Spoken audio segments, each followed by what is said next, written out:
हाँ, हम लोग लाभ और हानि पर लेक्चर 4 की बात कर रहे हैं। ऐसे क्वेश्चन आपके एग्जाम में बहुत ज्यादा पूछे जाते हैं। इस क्वेश्चन को हम कहते हैं गुणे पर आधारित। गुणे पर आधारित का मतलब क्या होता है? कहा जाएगा किसी वस्तु का विक्रय मूल्य उसके क्रय मूल्य का 2 गुना है, 3 गुना है, 4 गुना है, 2/5 गुना है, 6 गुना है। इसी को हम कहते हैं गुना। अब आइए इस प्रॉब्लम को सॉल्व करते समय पिछले लेक्चर का मैं यूज करूंगा। इसके कभी भी क्वेश्चन को जब सॉल्व करिए तो क्वेश्चन के पैटर्न अलग अलग हो, लेकिन आपको हल करने का पैटर्न हमेशा एक ही होना चाहिए। जैसे कह रहा है किसी वस्तु का विक्रय मूल्य। अब देखिए यहाँ पर लिखिए विक्रय मूल्य। किसी वस्तु का विक्रय मूल्य उसके क्रय मूल्य का किसके साथ लगा हुआ है? क्रय मूल्य के साथ। का मतलब था गुणा, यानी क्रय मूल्य का कितना गुना है? 8/5 गुना है। अब कुछ नहीं करिए। अब इस क्रय मूल्य को क्या कर सकते हैं? इसके नीचे ला सकते हैं, क्योंकि आप लिख सकते हैं विक्रय मूल्य और क्रय मूल्य इसके नीचे आ जाएगा। वही चीज को मैं लिखने का तरीका बदल दिया। ये हो गया क्रय मूल्य और ये वैल्यू कितना हुआ? 8/5। इसका मतलब ये होगा कि विक्रय मूल्य 8 है। विक्रय मूल्य कितना है? 8 है। और क्रय मूल्य कितना हो गया? अरे भाई क्रय मूल्य क्या हो गया? 5 हो गया। यानी क्रय मूल्य की वैल्यू विक्रय मूल्य से कम है। तो विक्रय मूल्य जब ज्यादा है तो इसका क्या होगा? डिफरेंस निकाल लीजिए तो मिल जाएगा आपका लाभ। लाभ कितना मिला आपका? 8 में से 5 गया, 8 में से 5 गया, आपका आ गया 3। अब लाभ प्रतिशत निकाल लीजिए। लाभ जो प्रतिशत होगा वो लाभ अब बटे क्रय मूल्य कितना है? 5 और इंटू 100, 20, यानी 20 × 25 = 100। अब 20 × 3 = 60। ये 60% आ गया, आपका आंसर हो गया। अच्छा लगा? अब देखिए अगला हम लोग देखेंगे क्वेश्चन। अगला क्या देखेंगे? अगला हम सेम पैटर्न क्वेश्चन लिया हुआ है। यदि किसी वस्तु का विक्रय मूल्य उसके क्रय मूल्य का 4/3 गुना है। कितना है? 4/3 गुना है। अब देखिए, अब ये भी क्वेश्चन आपके एग्जाम में आया हुआ है। अब इसको कैसे हल करेंगे? जो हल करेंगे करेक्ट तरीके से, जो आएगा वही आंसर हो जाएगा। तो हमें कुछ नहीं करना है। सबसे पहले स्टेटमेंट को समझिए। स्टेटमेंट क्या कह रहा है? विक्रय मूल्य किसके बराबर है? क्रय मूल्य के, यानी क्रय मूल्य के कितना गुना है? तो 4/3 गुना है। वही कॉन्सेप्ट लगा जाइए जो पीछे बताया हूं।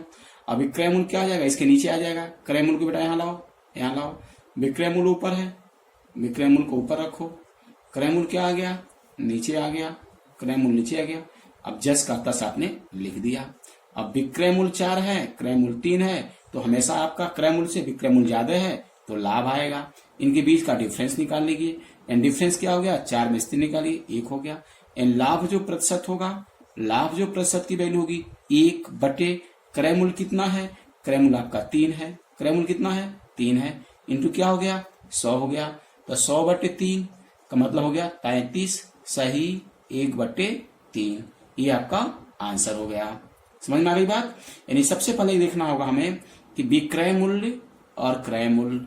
विक्रय मूल्य के नीचे आप क्रय मूल्य लाइए। विक्रय मूल्य हो गया, क्रय मूल्य हो गया, बराबर है। तो ये बराबर है, इसका मतलब विक्रय मूल्य की वैल्यू कितनी है? 4 है। क्रय मूल्य की वैल्यू आपकी 3 है। तो क्रय मूल्य कम है, विक्रय मूल्य ज्यादा है। जब ज्यादा है तो क्या होगा? हम क्या निकालेंगे? लाभ निकालेंगे। कितने में से? इन विक्रय मूल्य 4 है और क्रय मूल्य 3 है, तो 4 में से 3 को घटा देंगे। कितना आ जाएगा आपका? 1 आ जाएगा। लाभ प्रतिशत निकालने के लिए क्या करते हैं हम लोग? लाभ लिखते हैं। कितना लाभ हुआ? 1 रुपये का हुआ। और उसके बाद क्या लिखते हैं हम लोग? क्रय मूल्य लिखते हैं। तो लाभ कितना दिया हुआ है? 1। क्रय मूल्य कितना दिया हुआ है? 3। किससे गुणा करेंगे? 100 से। ये आपको मिल गया। अगला क्वेश्चन देखिए। अगला क्वेश्चन क्या है?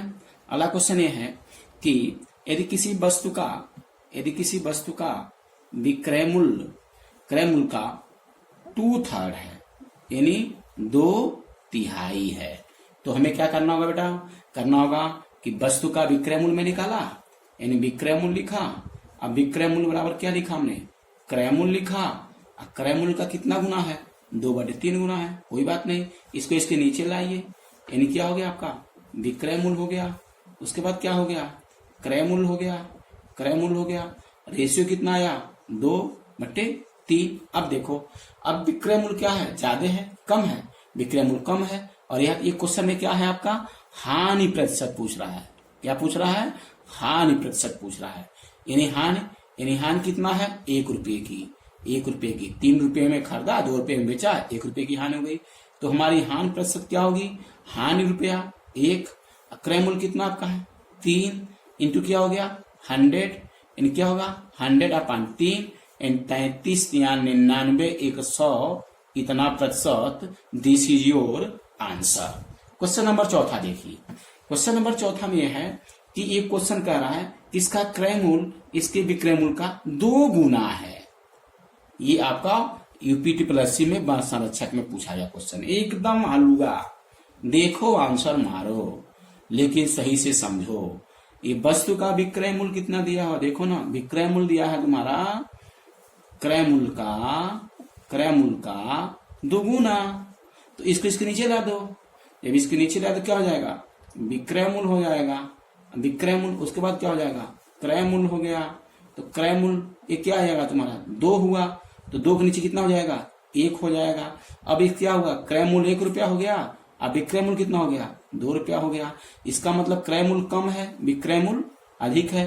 तो क्या पूछेगा, इस क्वेश्चन में पूछता होगा प्रतिशत, ये लाभ प्रतिशत पूछ रहा होगा। देखिए अब कुछ नहीं करना, कितना रुपए का लाभ हुआ, लाभ कितना हुआ, यानी 2 रुपये का विक्रय किया, 1 रुपये का क्रय किया, 1 रुपये का लाभ हुआ। और लाभ चूंकि प्रतिशत निकालना है, तो लाभ प्रतिशत का मतलब होता है क्या माय डियर, लाभ अपान क्रय मूल्य और इंटू 100। अब क्या हो गया, ये लाभ कितना हो गया 1 रुपया, क्रय मूल्य कितना हो गया, क्रय मूल्य कितना हो गया 1 रुपया, तो 100 हो गया। इसका मतलब उसका लाभ 100% लाभ हो गया। 1 रुपया में खरीदा, 2 रुपया में बेचा, तो 2 गुना 100% उसका लाभ हो गया। यानी आंसर क्या हो जाएगा 100%। ओके, अच्छा लगे शेयर करिए, सब्सक्राइब करिए, एज वेल एज कमेंट करिए।